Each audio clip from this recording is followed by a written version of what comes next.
contain my composure when I first come up here at the beginning of the show and go, hello. All I want to do is go, hello.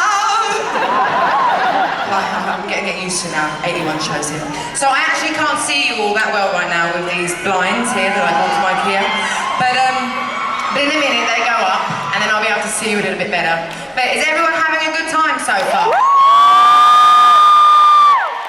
Fantastic. So we played here last night as well, and it's a huge honour to be here at MSG, as they call it, Madison Square Garden. So have lots of you been to shows here before? Yes. Have any of you seen like some amazing ones from back in the day? Madonna! I bet. On my way to the stage, on the way like backstage and stuff, there's like these massive hallways. I mean, they're not massive, they're quite small, but they're very windy, you know what I mean? They're quite long. And like literally on every bit of wall, there's like someone amazing that's played. So it's truly amazing to be here. And this next song, I get very, very nostalgic whenever I sing it, whenever I'm anywhere in America, not just in New York. I wrote it in West London, in England, in a damp basement on a rainy day, so I'm not quite sure why I connect this song so much to America. This has nothing to do with America, and it's actually probably one of the most English songs ever written with the lyrics.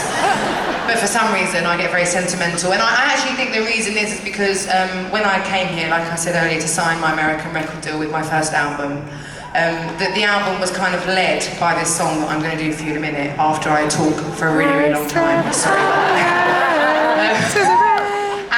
And so I worked this song as they say, like you work something, not as in actual work, but when you work something to the best of your ability. I did lots of radio shows and sort of like mini gigs and stuff for radios, and most of the time, I've got to be honest with you, no one actually turned up, and anyone that did just came for the free pizza or pancakes that was on offer. And I did lots of stuff like that, and for a very long time it felt like I might not succeed here the way that lots of people that I work with, I think, had hoped that I would. Not that the level that we're at now is beyond anything that any of us ever expected, but I think they hoped it might happen a bit sooner with this song that I'm going to do for you. And so I came back and forth quite a few times, which I didn't really mind because it was a bit of a free holiday, really. And also, I never expected anything to happen here because you lot don't really like English artists that much. Whenever people come, you don't, oh come on, most artists that come here you don't like. The Beatles, alright, apart from the Rolling Stones, and the Spice Girls. The true greats. Most people in England, when they come here, you don't even notice them, honestly. They all come back with their tail between their legs, like, oh no, nothing happened. So I never really expected anything.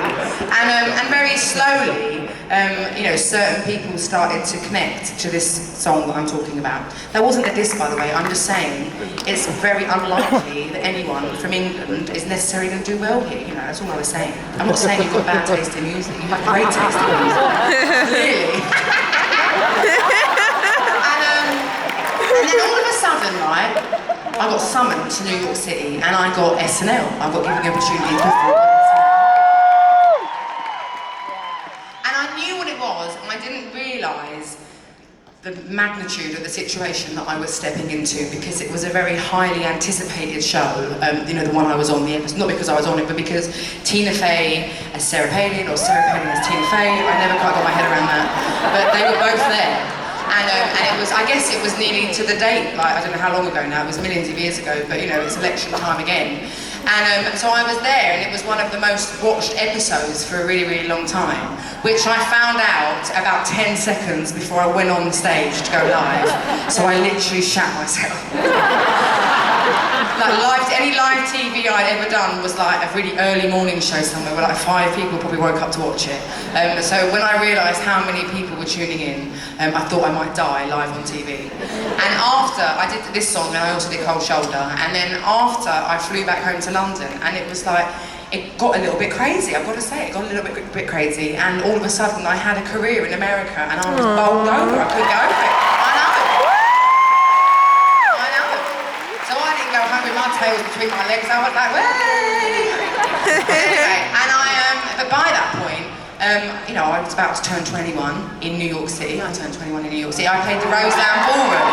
That's where I played my and that's when shit got real. When I was 21. And it started it started around my birthday, and I was like, I really appreciate that there's things for me to do here, but I need to go home and I need to write an album and get this boy out of my system. I was like, I've got to do it now. If I don't go now, I might miss my chance. So I went home, and it still took a while, but every day, you know, I was just being emotional, obviously. And anyway, so I came back with my second album, and I do truly believe one of the reasons America was so open-armed to my second album was because they had just connected to this song, or they had heard it and let themselves hear it. And I could be wrong, but that's my take on stuff, okay? So there's actually lots of people here tonight that I've spotted who weren't even born when I wrote this song. And when I sing this song, I hear myself as a 19-year-old so much, and it makes me